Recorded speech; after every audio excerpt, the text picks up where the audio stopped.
അധ്യക്ഷൻ, ബഹുമാനപ്പെട്ട ഗ്രാമപഞ്ചായത്ത് പ്രസിഡന്റ് ശ്രീ ടി ബാലകൃഷ്ണൻ,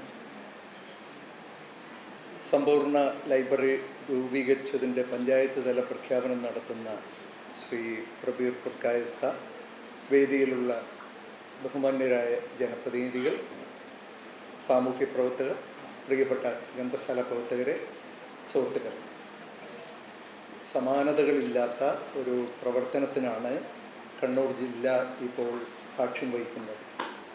അത് രാജ്യത്തിന് തന്നെ മാതൃകയായിക്കൊണ്ട് നമ്മുടെ കണ്ണൂർ ജില്ലയിലെ മുഴുവൻ വാർഡുകളിലും ലൈബ്രറി രൂപീകരിക്കാനുള്ള പ്രവർത്തനങ്ങൾ ഊർജിതമായി നടന്നുകൊണ്ടിരിക്കുകയാണ്.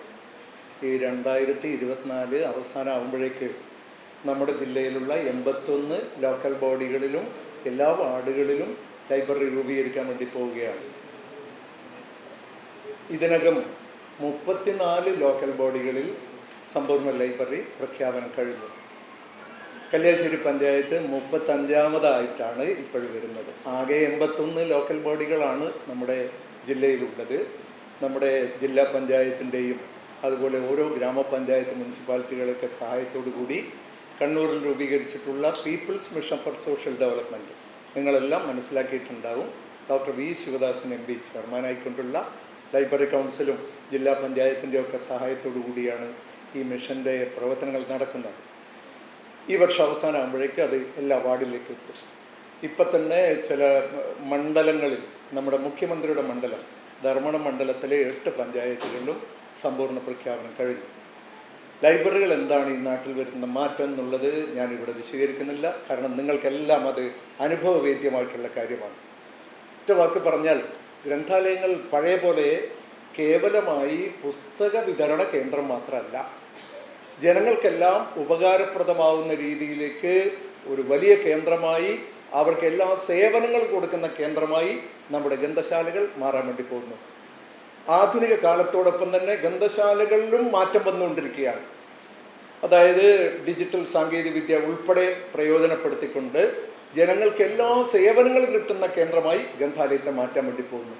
അതൊറ്റക്കല്ല, ഗ്രന്ഥാലയം എന്ന് പറഞ്ഞാൽ ഒരു വിനോദത്തിന്, വിജ്ഞാനത്തിന്, വികസനത്തിന്, ഇതെല്ലാം വേണ്ടിയുള്ള കേന്ദ്രമായിട്ടാണ് ഗ്രന്ഥാലയങ്ങൾ മാറാൻ വേണ്ടി പോകുന്നത്. അവിടെയാണ് നമ്മുടെ ലോക്കൽ ബോഡികളും നമ്മുടെ ഗ്രന്ഥാലയങ്ങളും തമ്മിലുള്ള ബന്ധങ്ങളൊക്കെ വരാൻ വേണ്ടി പോകുന്നത്. അതിനൊത്ത രീതിയിലുള്ള എല്ലാ തയ്യാറെടുപ്പുകളും ഇപ്പോൾ ലൈബ്രറി കൗൺസിൽ ഇപ്പോൾ ചെയ്തുകൊണ്ടിരിക്കുകയാണ്. നമ്മുടെ ജില്ലയിലുള്ള 1545 വാർഡുകളാണ് ഉള്ളത്. ഈ വാർഡിലാകെ പുതിയ ഗ്രന്ഥാലയങ്ങൾ സ്ഥാപിച്ചുകൊണ്ട് അറിവിൻ്റെ വെളിച്ചം നാട്ടിലാകെ എത്തിക്കുക എന്നുള്ള വളരെ പ്രധാനപ്പെട്ട ഒരു ചുമതലയാണ് നമ്മുടെ ലൈബ്രറി കൗൺസിൽ ചെയ്യുന്നത്.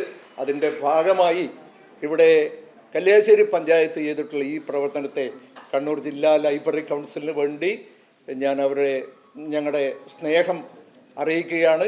ഈ പ്രവർത്തനത്തിന് നേതൃത്വം കൊടുത്തിട്ടുള്ള പഞ്ചായത്ത് ഭരണസമിതി, അതുപോലെ ഇവിടുത്തെ ലൈബ്രറിയുടെ പ്രവർത്തകർ, ഇവിടുത്തെ സാംസ്കാരിക പ്രവർത്തകർ, ഇവരെ എല്ലാവരെയും കണ്ണൂർ ജില്ലാ ലൈബ്രറി കൗൺസിലിന് വേണ്ടി ഹർദ്ദമായി ഞാൻ അവരെ അഭിവാദ്യം ചെയ്യുകയാണ്. ഞാൻ എൻ്റെ ആ ഭാഗം അവിടെ അവസാനിപ്പിച്ചു. ഇനി ഇന്നത്തെ നമ്മുടെ ഉദ്ഘാടകനായിട്ടുള്ള ശ്രീ പ്രബീർ പുർക്കായസ്ഥയെ പറ്റി 2-3 കാര്യങ്ങൾ മാത്രം പറഞ്ഞുകൊണ്ട് ഞാൻ അവസാനിപ്പിക്കാം. അദ്ദേഹം നമുക്കെല്ലാം പത്രത്തിലൂടെ വായിച്ചറിഞ്ഞിട്ടുള്ളതാണ്. അദ്ദേഹം ആരാണ്, അദ്ദേഹത്തിൻ്റെ പ്രവർത്തനം എന്താണ് തുടങ്ങിയ കാര്യങ്ങളൊക്കെ. അദ്ദേഹം വലിയൊരു ശാസ്ത്ര പ്രചാരകനാണ് എന്നുള്ള കാര്യം നമുക്ക് നേരത്തെ അറിയാം. കേരളത്തിലെ ശാസ്ത്ര സാഹിത്യ പരിഷത്ത് പോലെ ഡൽഹി സയൻസ് ഫോറത്തിൻ്റെ പ്രവർത്തകനായിരുന്നു. എഞ്ചിനീയർ ബാക്ക്ഗ്രൗണ്ടിലാണ് അദ്ദേഹത്തിൻ്റെ പഠനം തുടങ്ങിയിട്ടുള്ള കാര്യങ്ങളൊക്കെ. ന്യൂസ് ക്ലിക്ക് എന്ന ഒരു ഓൺലൈൻ മാധ്യമത്തിൻ്റെ എഡിറ്റർ ഇൻ ചീഫായിരുന്നു അദ്ദേഹം എന്നുള്ളതും നമുക്കെല്ലാം അറിയാം. ഇവിടെ അദ്ദേഹത്തിൻ്റെ പ്രവർത്തനത്തിൻ്റെ പ്രത്യേകത എന്ന് പറയുന്നത്, നമ്മുടെ വർത്തമാനകാലത്ത് നമ്മുടെ രാജ്യത്തുള്ള മുഖ്യധാര മാധ്യമങ്ങളെല്ലാം തന്നെ യൂണിയൻ ഗവൺമെൻറ്റിൻ്റെ പ്രചാരകരായിക്കൊണ്ട് അനുസരണയോടെ നിന്നുകൊണ്ടിരിക്കുന്ന ഒരു കാലത്താണ് നമ്മൾ ജീവിക്കുന്നത്.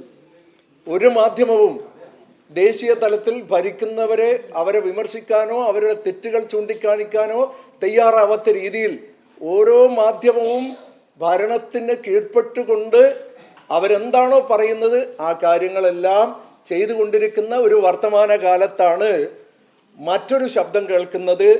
ആ ഗവൺമെൻറ് തെറ്റ് ചൂണ്ടിക്കാണിച്ചാൽ അവരുടെ പോരായ്മകൾ ചൂണ്ടിക്കാണിക്കുക എന്നുള്ള കൃത്യമായ കാര്യം. ജനാധിപത്യത്തിൽ 4 തൂണുകളാണ് നമ്മുടെ മാധ്യമങ്ങൾ. ആ മാധ്യമങ്ങൾ 4 തൂണുകൾ എന്നുള്ള അവരുടെ ചുമതല നിർവഹിക്കുന്നുണ്ടോ? അവിടെയാണ് അപൂർവമായുള്ള ഒരു വെളിച്ചം നമുക്ക് കാണാൻ വേണ്ടി പറ്റുന്നത്.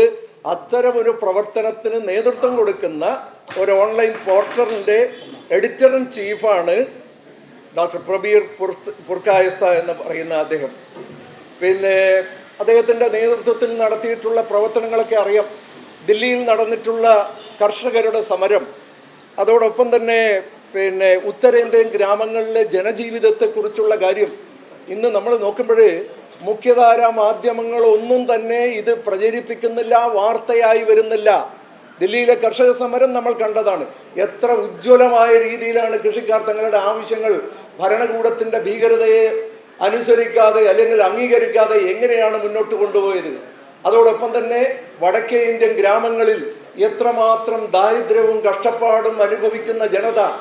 ഈ കാര്യങ്ങളൊന്നും ഇപ്പോഴും നമ്മുടെ മുഖ്യധാരാ മാധ്യമങ്ങളിലേക്ക് വരുന്നില്ല. കാരണം എന്താണ്? അവിടെ ഒന്നുകിൽ അവരെ ഭയപ്പെടുത്തുന്നു, അല്ലെങ്കിൽ വലിയ വൻകിട കുത്തകകൾ ഇത്തരം മാധ്യമങ്ങളെ വിലക്കെടുക്കുന്നു. അതുകൊണ്ട് തന്നെ ഭരണത്തിന് കീഴ്പ്പെട്ടുകൊണ്ട് ദേശീയ തലത്തിൽ ഭരണം നടത്തുന്നവർക്ക് അനുസരിച്ച് അവരെ കുമ്പിട്ടുകൊണ്ടുള്ള പ്രവർത്തനങ്ങളാണ് ദേശീയ തലത്തിൽ നടക്കുന്നതെന്ന് നമുക്ക് കാണാൻ വേണ്ടി പറ്റും. ഇവിടെയാണ് ഈ ന്യൂസ് ക്ലിക്ക് എന്ന് പറയുന്ന ഇത്തരം പുരോഗമന മൂല്യങ്ങൾ ഉയർത്തിപ്പിടിക്കുന്ന മാധ്യമത്തിൻ്റെ പ്രസക്തിയും കാണുന്നത്. അപ്പൊ ഇവിടെയാണ് കൃത്യമായ നിലപാട്, തൻ്റെ പക്ഷം ഏതാണെന്ന് കൃത്യമായി പ്രഖ്യാപിക്കുകയാണ് അദ്ദേഹം ചെയ്തത്. ഈ അടുത്ത കാലത്ത് അദ്ദേഹത്തെ ജയിലിലിട്ട കാര്യങ്ങളൊക്കെ നമുക്കറിയാം. എന്നാൽ അതിനു മുമ്പേ 1975 ഡൽഹിയിൽ പഠിക്കുന്ന കാലത്ത്, നമ്മുടെ പ്രകാശ് കാരാട്ടും സീതാറാം യെച്ചൂരിയും ഒക്കെ പഠിക്കുന്ന കാലത്ത് വിദ്യാർത്ഥി പ്രസ്ഥാനത്തിൽ പ്രവർത്തിച്ചുകൊണ്ട് അടിയന്തരാവസ്ഥ കാലത്ത് മിസാ തടവുകാരനായി ജയിലിൽ കിടന്നിട്ടുള്ള ആളാണ് നമ്മുടെ പ്രബീർ പുർക്കായസ്ത. ഇപ്പൊ ഏറ്റവും അവസാനം ന്യൂസ് ക്ലിക്ക് ഇവിടെ കൊടുത്തിട്ടുള്ള വാർത്തയുടെ അടിസ്ഥാനത്തിൽ അല്ലെങ്കിൽ അവരുടെ ഒരു ജനപക്ഷ നിലപാടുകൾ എടുത്തതിൻ്റെ ഭാഗമായിട്ടാണ് അദ്ദേഹത്തെ ജയിലിലടച്ചതും 7 മാസക്കാലത്തോളം കാലം ജയിലിൽ കിടന്നുകൊണ്ട്, തീഹാർ ജയിലിലാണ് കിടന്നത്. UAP ആണ് നിയമം, ജാമ്യം കൊടുക്കാതെ വകുപ്പുകളായിരുന്നു. പക്ഷേ കോടതി അത് തള്ളിക്കളഞ്ഞു എന്നുള്ളത് നമ്മളെല്ലാം കണ്ടതാണ്. അങ്ങനെ നിർഭയത്വത്തോടുകൂടി ജനപക്ഷത്ത് നിന്നുകൊണ്ട് തൻ്റെ പ്രവർത്തനം കൃത്യമായി നിർവഹിച്ചിട്ടുള്ള ഉജ്ജ്വലനായിട്ടുള്ള ഒരു പോരാളിയാണ് നമുക്കിന്നിവിടെ ലഭിച്ചിട്ടുള്ളത്. ഈ പ്രഖ്യാപനത്തിന് കിട്ടിയിട്ടുള്ളത് അദ്ദേഹം തന്നെ ഇന്ന് രാവിലെ മുതൽ ഉച്ചവരെ അവിടെ കണ്ണൂരിൽ ഒരു വർക്ക്ഷോപ്പിൽ പങ്കെടുക്കുകയുണ്ടായി. പുതിയ കാലത്തെ ഡിജിറ്റൽ മീഡിയ ജനപക്ഷത്ത് നിന്നുകൊണ്ട് എങ്ങനെയാണ് പ്രവർത്തിക്കേണ്ടത്, ഇതായിരുന്നു നമ്മുടെ രാവിലെ നടന്ന വർക്ക്ഷോപ്പ്. അദ്ദേഹം തന്നെ പറഞ്ഞ കാര്യം, ഈ നിയോ ലിബറൽ കാലത്ത് സാങ്കേതിക വിദ്യയുടെ വികാസം എന്നുള്ളത് മുതലാളിത്തത്തിൻ്റെ വളർച്ചയ്ക്ക് വേണ്ടിയാണ് പ്രയോജനപ്പെടുത്തുന്നത്. അതുകൊണ്ടാണ് മുതലാളിത്തം മേൽക്കുമേൽ വളരുന്നതും ഈ സാങ്കേതിക വിദ്യ പ്രയോജനപ്പെടുത്തുന്നതെല്ലാം. ഇതെങ്ങനെ ജനപക്ഷത്ത് നിന്നുകൊണ്ട് പ്രയോജനപ്പെടുത്തിക്കൊണ്ട് ദരിദ്രപക്ഷത്തിൻ്റെ ഉന്നമനത്തിന് വേണ്ടി എങ്ങനെ പ്രയോജനപ്പെടുത്താം, ഇതായിരുന്നു ടോക്ക്. തൻ്റെ നിലപാടുകൾ വിശദീകരിച്ചുകൊണ്ട് അദ്ദേഹം ഇവിടെ സംസാരിക്കുമെന്നുള്ളത് കൊണ്ട് ആ ഉജ്ജ്വലനായ പോരാളിയെ ഒരിക്കൽ കൂടി ഞാൻ അഭിവാദ്യം ചെയ്തുകൊണ്ട് ഞാൻ എൻ്റെ വാക്കുകൾ നിർത്തുന്നു. നന്ദി, നമസ്കാരം.